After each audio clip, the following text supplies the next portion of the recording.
myself, if I looked at the program and came into a gym, I wouldn't have a clue what weight to begin at. Yep.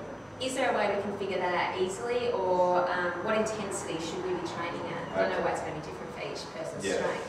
Yeah, okay, perfect. So there's two sort of theories when it comes to training. One would be called your traditional pyramid, where you work up in weight through your sets. So if you're doing 3 sets, you may start at, say, 40 kilos and then go 50 kilos and then 60 kilos. Now that's okay for a beginner and maybe for your first time or maybe first 2 times through a program. But again, using that common sense theory, the better way to train is actually called reverse pyramid, where you start at your heaviest weight and then you sort of, so maybe if you're using the 40, 50, 60 example, if you started at your heaviest weight, instead of doing the 40, 50, well maybe you would be able to lift 70 kilos because you hadn't done the work before. And then you would just drop it back to 60 and then drop it back to 50. So in the second example, you've lifted more weight and you've probably put more intensity in. Again, same common sense principle, you've done more work, which is always better.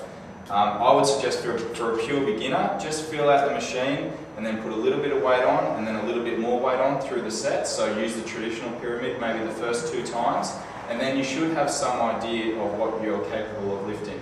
Then push yourself to the limit. Weight training has somewhat of a bad rap because a lot of people are scared of getting big or putting on size. Now, I could go on forever about girls not being able to put on size, but it's simply not going to happen. And you know what? Even if it is going to happen, it doesn't happen overnight.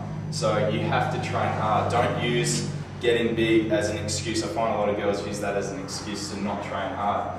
You need to train hard. So find out what you're capable of lifting and make your body adapt to the loads that you're putting upon it. And that's what weight training is. We're simply contracting a muscle under tension or under load and forcing your body to get better at whatever it is you want to do. So whether you want to lean up or tone up or even to get stronger, you need to train your body that way.